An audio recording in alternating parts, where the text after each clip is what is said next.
ин ба монанди он аст ки гӯё туро духтаре рад кард ки ту ҳатто ӯро гап додагӣ нестӣ.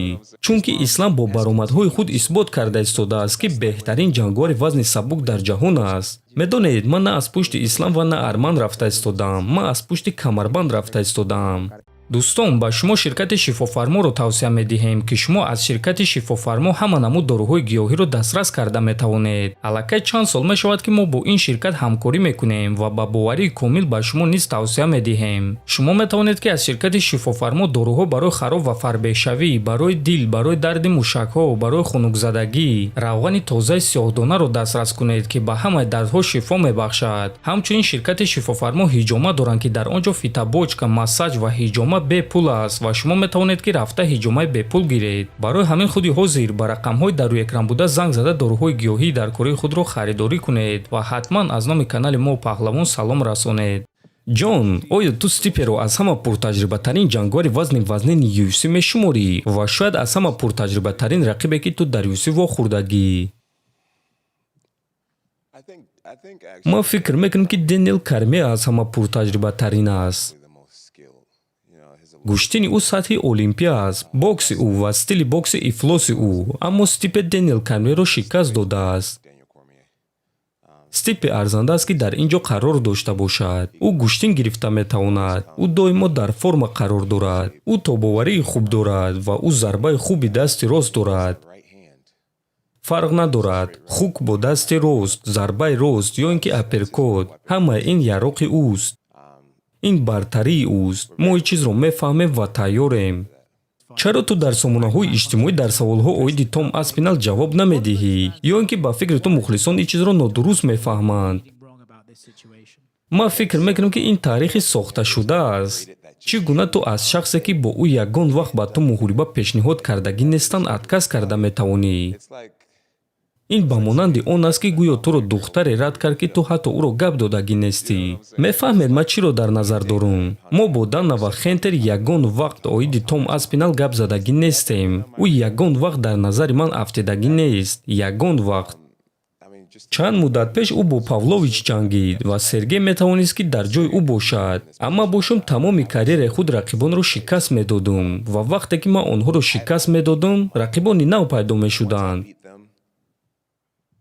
мухлисони фаронсавӣ аз ҳар тараф ба ман ҳамла карданд, лекин баъд ман ҳамватани онҳо Сирил Ганро шикаст додум. ман доимо дар чунин ҳолати монанд қарор дорам. ӯ боз як рақиби навро шикаст дод. акнун чӣ гап мешавад? вақте ки ман Тейшераро шикаст додум, ӯ 20 ғалабаи пайдарҳам дошт. аммо баъди ӯро шикаст додан, ҳамаи кор идома додан гирифт.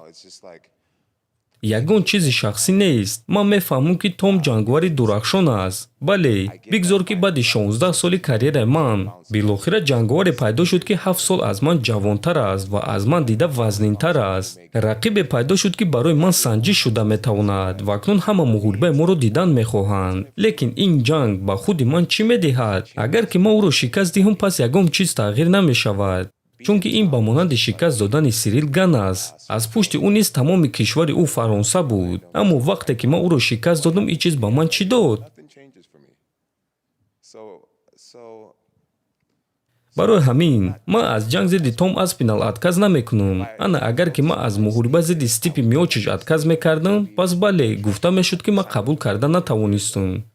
чунки мо бо ӯ 1 сол пеш шартнома бастем ва ин шарти Стипи аст. а Том бошад аз ҳаво пайдо шуд. ӯ соҳиби камарбанд шуд ва қарор баровард ки ман бояд бо ӯ ҷангам. ана барои мухлисон бошад фарқ надорад. онҳо ин чизро намефаҳманд. онҳо танҳо рақиб ёфтанд ки барои ман санҷиш шуда метавонад ва ӯро зидди ман дидан мехоҳанд.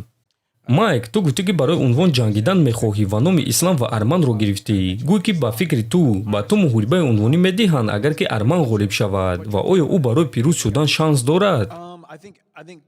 агар ки мо ба таърих ба якум муҳорибаи онҳо назар кунем, пас ба фикри бисёриҳо ин муҳорибаи наздик ва конкурентӣ буд.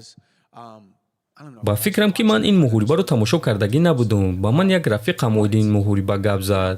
лекин Арман дар ҷанги охирони худ Оливейраро шикаст дод.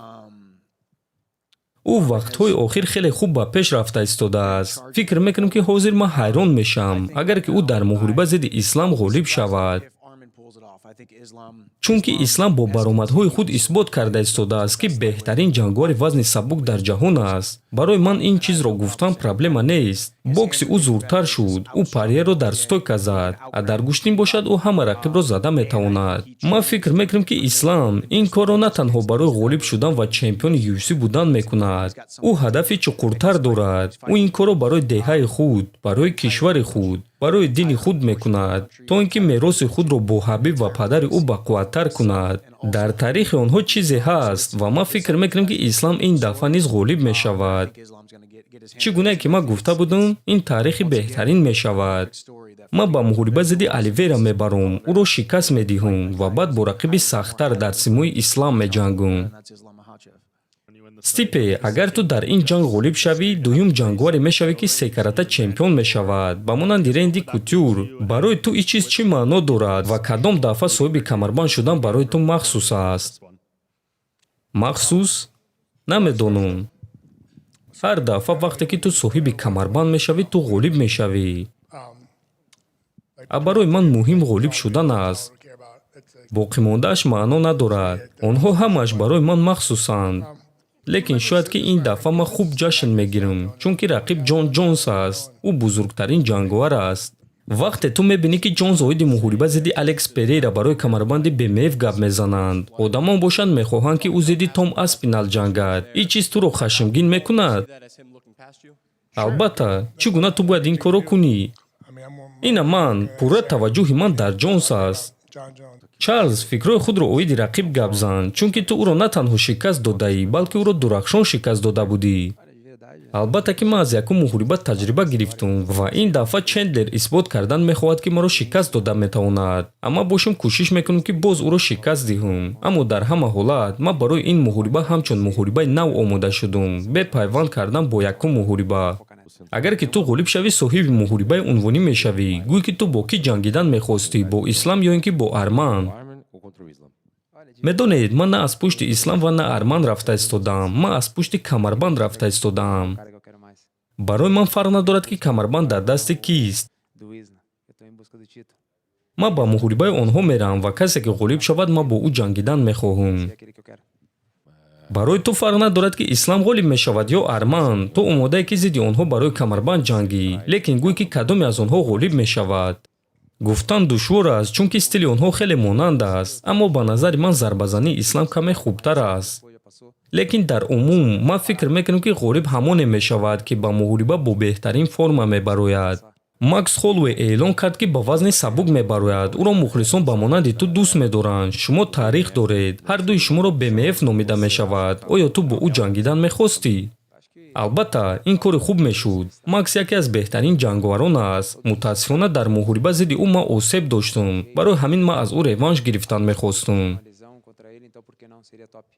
Чарльз, гӯй, ки бартарии ту аз Чендлер дар чист? Бо тамоми эҳтиром ба ӯ, рости гап ман фикр мекунам, ки ман як қадам дар ҳама мавқеъ дар пеш қарор дорам. Чӣ дар зарбазанӣ, чӣ дар гӯштин ва чӣ дар ҷуҷитсу.